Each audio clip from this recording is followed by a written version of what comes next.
습기라는 제목의 한국 소설이고요. 작가분은 마태라고 되어 있는데 결론부터 먼저 말하자면 저는 이 소설을 읽고 나서 조금 진짜 조금은 아쉽지 않나라는 생각을 했습니다.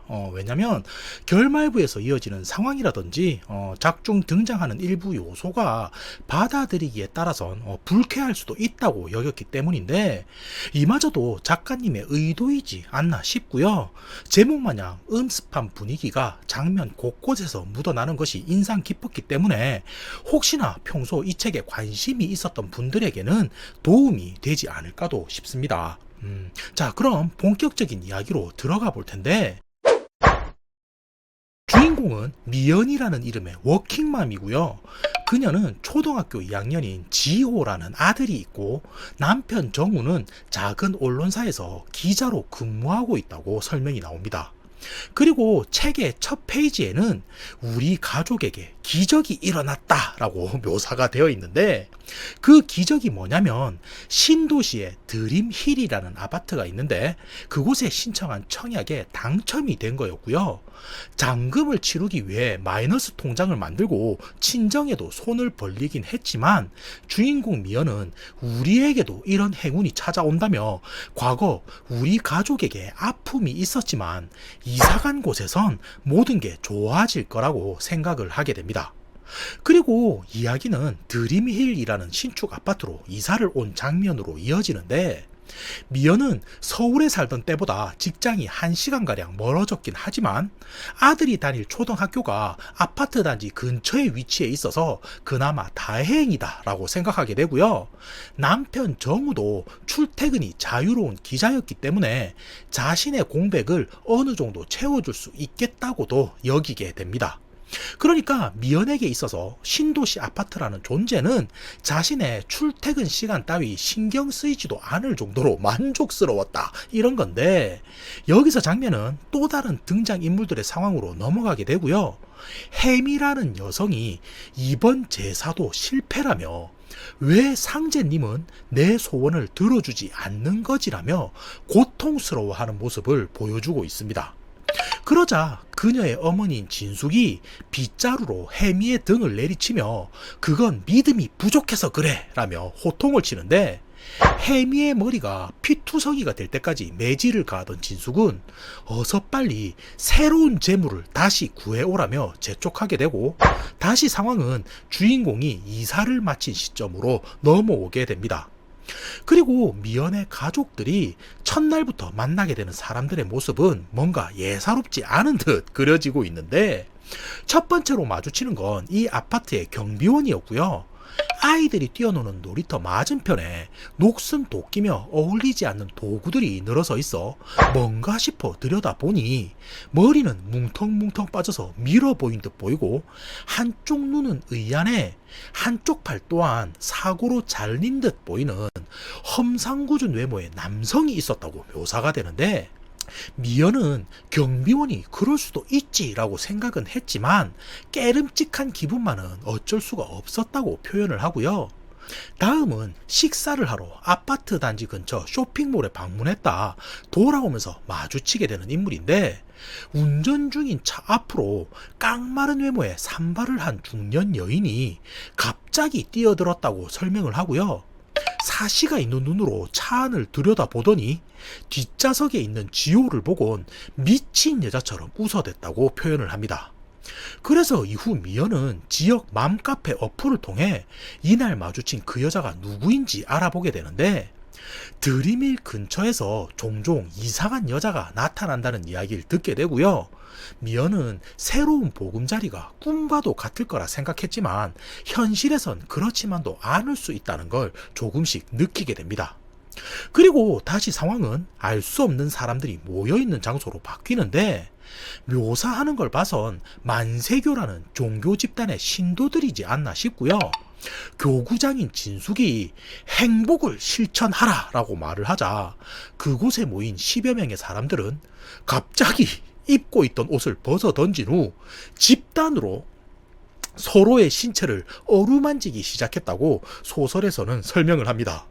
그리고 추가적인 묘사를 보면 진숙의 딸인 영희가 무덤덤하게 그 모습을 바라보고 있었다라는 이야기도 나오는데, 아까는 진숙의 딸이라면서 햄이라는 등장인물이 나왔는데 이번에는 영희가 나왔죠.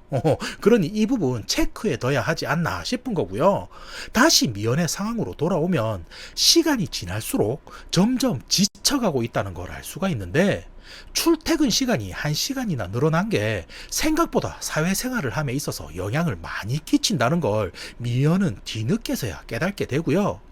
그럼에도 시간이 날 때마다 아들인 지호와 시간을 같이 보내려 노력하는데, 한 번은 우연히 들린 키즈 카페에서 아들과 같은 반인 채윤과 채윤 엄마라는 사람을 만나게 되고요. 가볍게 연락처를 주고받고 집으로 돌아오던 길에 영희 엄마라는 사람이 메시지로 말을 걸어오기 시작합니다. 그리고 채윤 엄마가 미연을 소개했다며 채팅방으로까지 초대하게 되는데, 그 채팅방에는 채윤 엄마와 자신을 포함해서 보시는 것과 같은 5명의 사람들이 모여 있었고요. 대화가 활발하지는 않지만 뜨문뜨문 아이들을 키우는 이야기라든지 학교 생활에 대한 대화를 나누고 있다는 걸 미연은 확인하게 됩니다. 헌데 어느 날 영희 엄마가 채팅방에서 메시지를 보내오는데, 드림일 1302호에 미연이 살고 있지 않냐며 자신은 윗집이니 친하게 지내자는 말을 걸어오게 되고요. 미연은 내색하지는 않았지만 자신이 1302호에 산다는 말을 아무에게도 하지 않았는데 영희 엄마가 어찌 알았을 거라고 생각하게 됩니다. 그래서 미연은 혹시나 이사 후 오고 가다 마주친 사람인가 싶어 프로필을 확인해 보게 되는데, 영희 엄마는 자신의 사진을 공개하지 않은 상태였고요. 그 뒤로도 계속 집에 한번 찾아가고 싶은데 괜찮겠냐라고 메시지를 보내오자 미연은 느낌이 좋지 않아서 그 뒤 대꾸를 하지 않게 됩니다. 그러던 어느 날인데, 미연이 지호를 등교시키던 중에 자신이 영희 엄마라며 다가오는 사람과 마주치게 되는데, 옆에 서 있는 영희는 그 나이대에 평범한 아이처럼 보였지만 영희 엄마는 60대를 훌쩍 넘어 보이는 외형이었다고 설명을 하고요. 누뚱이를 가진 학부모라고 하기엔 주름진 피부에 어울리지 않는 짙은 화장을 하고 무슨 소재인지 알 수 없는 짧은 원피스를 억지로 걸쳐 입은 귀괴한 모습이었다고 묘사를 합니다. 그래서 미연은 딱히 응하고 싶지는 않았지만 억지로 몇 마디 대화를 나누게 되는데, 이 일이 있은 후 한 번 안면을 트게 되자 영희 엄마의 행동은 점점 대범해지기 시작하고요. 한 번은 미연이 회사에서 늦게 마치게 되자 영희 엄마가 지호를 자신의 집에 데려가 밥을 해 먹이기도 했다고 이야기를 합니다. 헌데 여기서 단순하게 생각해보면 친절한 이웃이 선의를 베푼 듯 보이기도 하지만 미연의 입장에서는 그렇지도 않았던 게, 지호가 영희 엄마의 집에만 갔다 오면 유튜브 채널인 괴담도시라는 걸 보고 싶다며 미연을 조르게 되었다고 말을 하고요. 미연은 영희 엄마가 아이들을 돌보는 게 서투르다 보니 유튜브 같은 걸 보여주나 보다 생각하다 괴담도시란 게 무엇인지 찾아보게 되는데, 어디서나 볼 수 있는 도시 전설을 모아놓은 방송이었지만 그 중에는 자신이 이사온 신도시 주변에서 몇 차례나 어린아이들이 유괴되었다는 이야기도 포함되어 있다는 걸 알게 되고요. 지나가는 말로 만세교라는 말도 몇 번이고 언급이 되자 신경이 쓰인 미연은 이런 종교나 사건에 대해 혹시 알고 있는 게 있냐며 남편에게 묻게 되지만, 기자인 정우는 이런 이야기인 어디를 가나 있는 거라며 대수롭지 않게 여기고 맙니다. 드림일로 이사온 후 얼마쯤 지났을 무렵인데, 미연이 회사에서 새로운 프로젝트를 준비하며 야근이 잦아지자 그때마다 아들 지호는 영희의 집에서 머물게 되고요.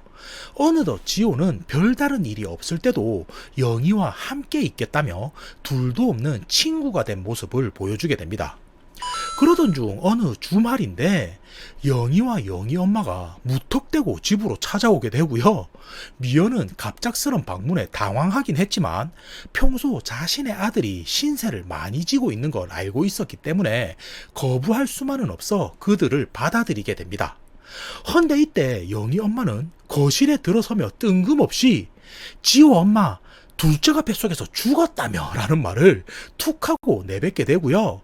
이에 미연이 너무 놀라 대꾸도 하지 못하고 있으니 영희 엄마는 이어서 요즘 뭐 애 떨어진 게 흉인가 라며 근데 요즘도 술을 마시나? 예전엔 알코올에 빠졌었다며 라는 듣는 사람에 따라서 충분히 무례한 말을 서슴없이 하는 걸 듣게 됩니다. 그래서 미연은 너무 황당한 나머지 그만하세요라며 영희 엄마의 말을 도중에서 끊어버리는데 그럼에도 영희 엄마는 혀를 끌끌 차더니 아이고 아직도 화를 다스리지 못하네. 그런다고 죽은 아이가 살아서 돌아오지 않아 라면서 혼자서 계속 말을 이어나가게 되었던 거고요. 결국 참지 못한 미연은 지호의 방으로 가선 놀고 있는 영희에게 미안한데 그만 돌아가야 할 것 같구나라며 집에서 내보내게 됩니다. 자, 그러니까 상황을 정리해보면 미연은 지호 동생을 유산한 아픔이 있어서 알코올 중독까지 간 적이 있었다 이런 말인 건데 문제는 어쩌다가 유산을 하게 된 것인가 하는 거였고요. 그건 미연이 둘째를 임신하고 꼬물이라는 태명까지도 지어준 시점에서 남편 정우가 바람을 폈다는 사실을 알게 되어 충격을 받았기 때문이었습니다. 그래서 미연은 그때 상황을 자신의 아픔이라고 여겨 누구에게도 말하지 않은 채 감추며 생활하고 있었는데 영희 엄마가 어떻게 해서 그런 사실을 알았을까 하는 게 의문인 상황인 거였고요. 고민하던 미연은 이후 기분 전환 삼아 지호와 함께 키즈 카페에 방문했다가 지호의 같은 반 친구인 시후와 준서 그리고 그 아이들의 어머니들도 처음으로 만나게 됩니다. 자, 그럼 여기서 시후와 준서 이 두 명이 누구인가 싶은데 맨 처음 영희 엄마가 미연을 채팅방으로 초대했을 때 그 방에는 5명이 있었다고 했었잖아요. 그중 3명이 영희 엄마와 채윤 엄마 그리고 미연이었고 나머지 2명이 시후 엄마와 준서 엄마 이렇게 되었던 건데 시후 엄마는 미연을 보더니 생각했던 것보다 나이가 젊어 보이시네요 라고 말을 하게 되고요. 미연이 그게 무슨 말이시죠? 하며 묻자 시우 엄마는 일전에 영희 엄마와 만난 적이 있는데 영희 엄마가 지호 엄마에 대해서 설명하길 자신과 비슷한 나이고 사람들과 어울리는 것도 싫어하는 듯 보였다는 말을 전해 들었다며 알려주게 됩니다.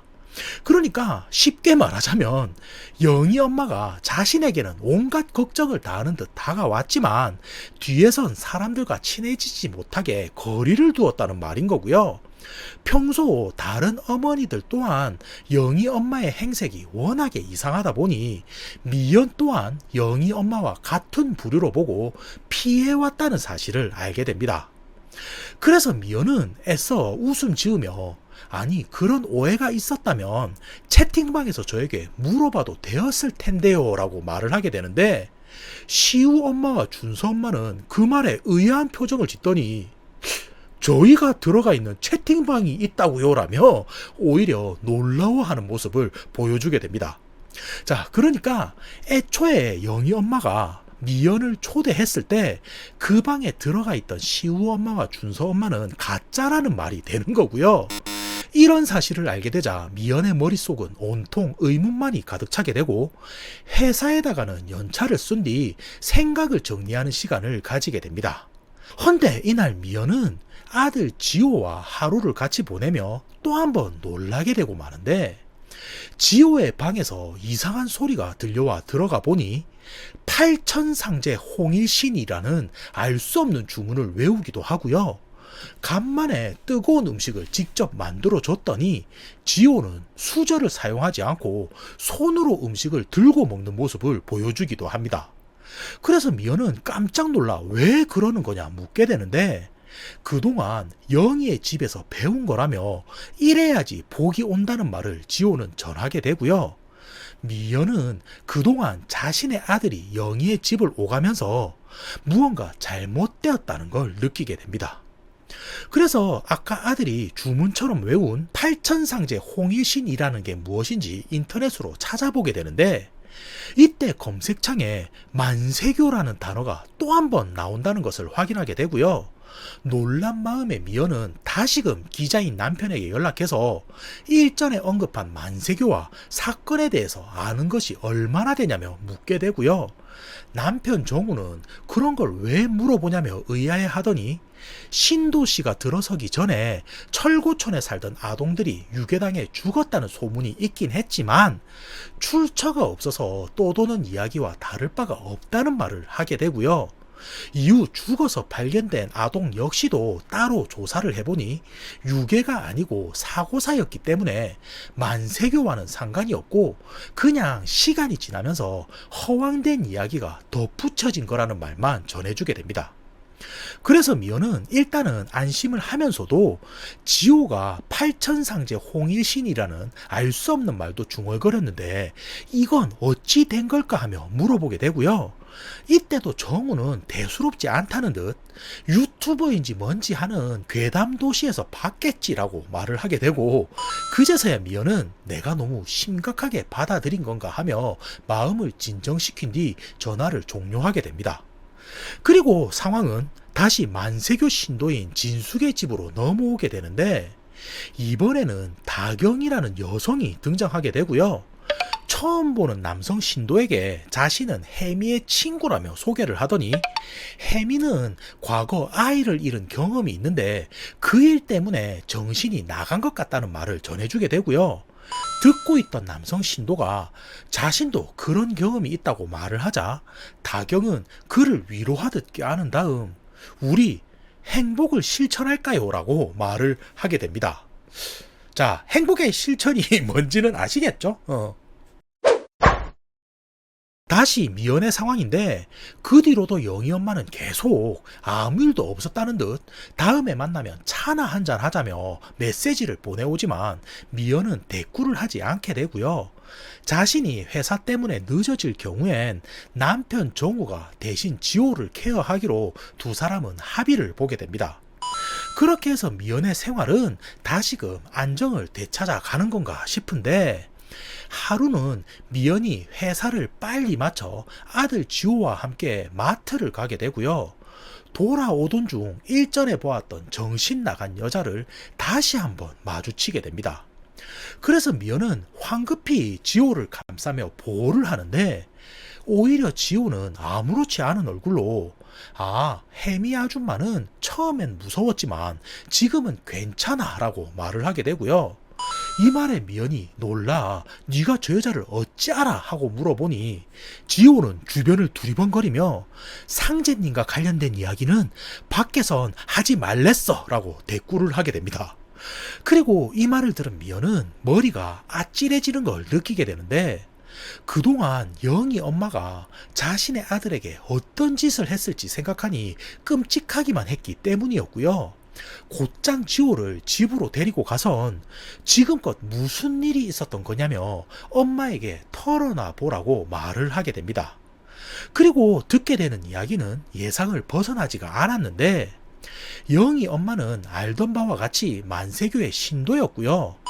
여러 사람들을 집으로 불러 함께 기도를 올리기도 하고 각자 가지고 있는 아픔을 이야기하며 서로를 위로하기도 했다는 이야기를 전해 듣게 됩니다. 그래서 미연은 영희 엄마가 그동안 지호를 포교하려고 집에 데려간 거고 자신에게 접근한 이유도 그런 것이겠구나 라는 생각을 가지게 되는데 다시금 미연은 그럼 아까 말한 혜미라는 여자는 어찌 아는 거야 하고 물어보게 되고요. 지호는 영희 엄마가 병을 고치겠다며 데려왔고 영희 아빠랑 같이 기도도 했어 라고 말을 하게 됩니다. 헌데 이 말을 들은 미연은 영희 엄마에게 남편이 있었다고 하며 놀라게 되는데 지호는 아무렇지도 않게 경비 아저씨가 영희 아저씨야 라고 말을 하게 되고요. 순간 미연은 아니 뭐라고 라는 생각을 가지게 됩니다. 그리고 이후 미연은 정우가 퇴근해 오자 오늘 들었던 이야기를 전해주게 되는데 정우는 이제 영희 엄마 집에 지호가 가지 않는데 그게 무슨 상관이겠냐는 말을 하게 되고요. 이어서는 그 집 남편이 경비인 것도 뭐가 중요한 거야 라고 되묻게 됩니다. 그러자 이 말을 들은 미연은 무언가 알 수 없는 답답한 마음에 자신이 직접 그 집을 찾아가 봐야겠다며 문을 나서게 되는데, 순간 문 밖에 있던 영희 엄마가 집 안으로 불쑥 들어오더니 거실을 한 바퀴 돌며 이 도둑년놈들 당장 내놓지 못할까 하며 고함을 치기 시작하고요. 이에 미연은 상황이 너무 황당해서 왜 이러시냐며 신고하겠다고 말을 하니, 영희 엄마는 몇 번이고 서랍을 뒤져보다 말고 광기어린 눈으로 집을 벗어나게 됩니다. 그리고 이후 미연은 방금 벌어진 일이 무슨 일인가 싶어 멍하니 서 있다 영희 엄마가 흥분해서 당장 내놓으라고 했던 말을 떠올리게 되고요. 미연은 최근에 남편이 지호를 케어하고 있었기 때문에 그럴 일은 없겠지만 혹시나 하는 마음에 너 최근에 영희 집에 간 적 없지라고 물어보게 되는데, 이때 지호는 아무렇지 않은 듯 아닌데 어제도 갔고 그저께도 갔어라고 말을 하게 되고요. 미연은 충격에 빠져서 아니 어제는 아빠랑 햄버거 먹으러 간 거 아냐 라고 물으니, 지호는 그건 밤 10시고 그 전까지 영희 집에 있었는 걸 이라는 말을 미연에게 들려주게 됩니다. 자, 그러니까 이 부분 조금 난해하셨을 텐데 제가 풀어서 설명드리자면, 미연이 회사 일로 늦게 퇴근하자 남편 정우가 대신 지호를 케어하겠다라고 말은 했지만 알고 보니 영희 엄마 집에 지호를 맡긴 후 자신은 다른 행동을 했다는 말인 거고요. 이 말을 들은 미연은 과거 정우가 바람을 핀 전적이 있었던 걸 떠올리며 현기증으로 주저앉고 싶은 걸 겨우 참아내게 됩니다. 그래서 이후 어찌 되냐면 남편의 차로 내려가 블랙박스 영상을 되돌려 보기 시작하는데, 한참을 뒤지다 보니 어떤 여성의 음성이 들려오기 시작했고요. 이내 미연은 그 음성의 주인공이 채윤 엄마였다는 것 또한 확인하게 됩니다. 자, 그러니까 처음 미연이 드림일에 온 이후의 상황을 되돌려보면 영희 엄마가 자신에게 연락을 했을 때도 채윤 엄마를 통해서였다는 걸 떠올리게 되고요. 미연은 이들의 관계가 어찌 엮어진 걸까 싶은 생각에 감정이 요동치는 걸 억제하지 못하게 되고 결국 몇 년 동안이나 참아왔던 술에 다시금 손을 대며 그녀의 삶은 한순간에 무너지기 시작합니다. 자, 그러니까 신도시 아파트로 이사만 가게 되면 과거의 아픔은 거짓말처럼 치유될 거라 생각했지만 모든 건 자신의 착각이었단 걸 미연은 깨닫게 된 거고요. 하루는 술에 취해 집에 돌아와 아들의 방에 들어갔다가 여자아이들이 가지고 노는 낡은 인형이 방 한 구석에 놓여져 있는 것을 발견하게 됩니다. 그래서 처음엔 이게 여기 왜 있을까 싶어 하다 영희 엄마가 자신의 집에서 찾던 게 이거였던 거구나 라는 생각을 가지게 되고요. 다음 날이 되어서 미연은 이 인형이 어떤 의미가 있는 걸까 싶어 인터넷을 통해 찾아보게 되고 과거에 발생한 유괴 사건과 관련된 유품이란 것을 알게 됩니다. 그래서 미연은 영희 엄마가 왜 이걸 가지고 있었을까 생각해 보게 되는데, 만세교의 신도들이 평소 모이면 각자의 아픔을 말하며 서로 달래준다는 말을 떠올리게 되고요. 아이를 잃은 부모라면 이 종교에 쉽게 빠질 수도 있겠다는 생각을 하게 되자 반대로 아이들이 유괴되어 사라지면 신도들이 늘어나지 않을까 하는 생각도 가지게 됩니다. 이렇게 되자 미연은 만세교에서 자신을 포교하려 지호를 노리고 있었던 거구나 하는 생각까지 연관짓게 되는데, 아니나 다를까 불안한 생각이 든 미연이 지호가 다니는 학교로 찾아가 보지만 아들의 모습은 보이지가 않았고요. 아차 하는 생각이 든 미연은 곧바로 영희 엄마의 집까지 내달리게 됩니다. 그리고는 스치듯 경비실을 지나 1402호까지 단숨에 다다르게 되는데, 손잡이를 돌려보니 문은 잠겨져 있지가 않았고요. 조심스레 복도를 지나 거실에까지 다다르자 그곳에서는 생각지도 못했던 사람이 자신을 맞아주고 있는 걸 보게 됩니다. 자, 결말인데 누가 영희 엄마의 집에 있었냐면 그건 남편인 정우였고요. 언제부터 만세교 신도가 된 건지는 알 수 없지만 지금껏 정우는 영희 엄마에게 협조하고 있었던 거고, 미연이 만세교에 대해 의심을 할 때마다 별거 아닌 듯 대응했던 것 또한 만세교의 정체를 숨기기 위해서인 게 되는 거였습니다. 그러니까 일전에 언급한 다경은 채윤 엄마가 되는 거고, 새로운 남성 신도는 정우가 되는 거죠. 아무튼 이런 사실을 알게 된 미연은 흥분해서 지호는 어딨냐며 고함을 치게 되는데, 정우는 눈물을 흘리며 너도 구원받을 수 있어, 이건 모두 꼬물이를 위한 행동이야 라는 알 수 없는 소리를 하더니, 만세교에서는 재물만 바치면 죽었던 생명도 다시 태어날 수 있기 때문에 채윤 엄마의 몸을 빌어 다시 꼬물이를 세상에 태어나게 하겠다는, 이해는 되는데 이해가 되나 싶은 말을 정우는 늘어놓게 됩니다.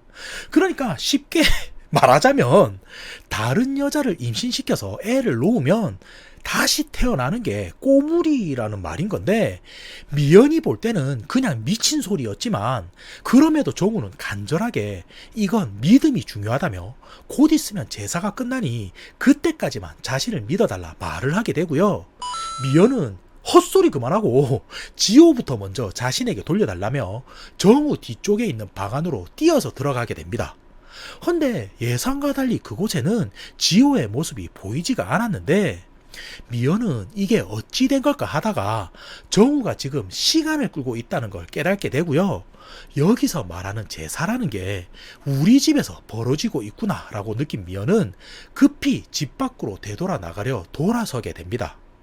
헌데 끝까지 정우는 미연의 앞을 가로막게 되고요. 결국 참지 못한 미연은 영희 엄마의 집에 오기 전 경비실에서 가져온 도끼를 꺼내들어 정우의 머리를 내리쳐 죽여버리게 됩니다. 그리고 뒤도 돌아보지 않고 자신의 집으로 향하게 되는데, 그곳엔 붉은 옷을 걸친 영희 엄마와 혜미, 그러니까 정신 나간 여자가 앉아 있었고요. 채윤 엄마와 지호는 무언가 약에 취한 듯 바닥에 반드시 뉘어 있는 모습을 보게 됩니다. 그래서 미연은 인형을 들어 보이며 신도를 모으려고 아이들을 죽이는 거지 라고 외치게 되는데, 영희 엄마는 미친 듯 웃어대더니 상제님은 추종자를 그렇게 모으지 않아 라고 말을 하게 되고요. 왜 자신들이 이런 제사를 하게 된 건지, 그리고 지금껏 왜 이런 행동을 한 건지에 대해 설명을 해주기 시작합니다. 그리고 어느 정도 예상을 하시겠지만 진숙과 혜미, 그러니까 영희 엄마와 정신 나간 여자는 모녀지간이었던 거고요. 경비와 영희는 사실 이런 관계가 됩니다. 그러니까 좀 충격적이죠.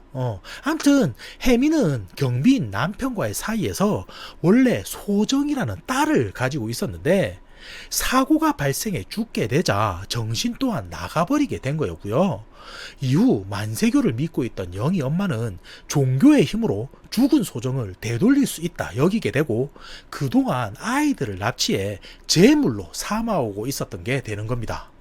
근데 당연히 제사를 지내고 제물을 바친다고 해도 죽은 아이가 살아날 수는 없는 건데, 그때마다 영희 엄마는 믿음이 부족했기 때문이라며 사람들을 다그쳤던 거였고요. 여기서 말하는 믿음이란 건 제사를 지내는 사람의 믿음이 아니고 제물이 되는 사람의 믿음이 중요한 부분이라는 것도 설명을 해주게 됩니다. 그러니까 진짜 만세교를 믿는 아이를 제물로 바쳐야 죽은 소정이 되살아나기 때문에, 이를 위해 영희 엄마는 계속 지호를 집으로 불러들여 세뇌 작업을 했던 게 되는 거였고요. 말미에는 영희 엄마가 미연에게 이런 말도 건네는 게, 너도 자식을 키우면서 어느 순간 잘못되었다고 느낀 적 있잖아. 왜 이렇게 꼬이고 어긋난 거지라며 돌이킬 수 없을까 후회한 적 있잖아. 그러니까 지금 우리가 제사를 지내면 모든 걸 되돌릴 수 있어.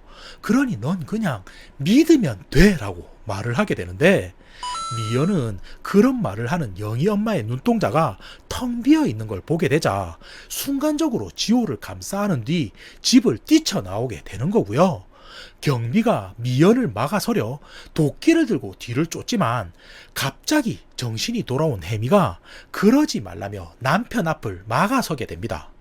그래서 경비는 도끼를 허투루 휘둘러 부엌 가스 선반을 자르게 되고 그 틈에 미연은 무사히 집을 빠져나오게 되는 건데, 이 이후의 이야기는 어찌 되냐면 미연이 1층까지 내려왔을 때 알 수 없는 폭발이 발생하며 자신의 집에서 화염이 치솟는 걸 보게 되고요. 한순간에 집이며 남편을 잃은 미연은 친가로 내려가 부모님과 함께 지내게 됩니다. 그리고 시간이 흘러서 할머니와 지호가 즐겁게 뛰어노는 모습을 보여주는데, 이때 지호가 하는 말을 들어보면 할머니랑은 상제님 이야기를 할 수 있어서 좋아. 하지만 엄마한테는 비밀이지 라는 말을 하고 있고요. 마지막에 가서 미연의 어머니 또한 만세교의 신자였다는 모습을 보여주며 이야기는 끝이 납니다. 그러니까 가스 사고로 들이밀에 있던 만세교 신도들은 모두 죽었지만 그 외에도 우리 주변에는 알지 못하는 사이비들이 많이 존재한다는 걸 작품적으로 나타내는 의미이지 않나 싶습니다. 봐주셔서 감사합니다.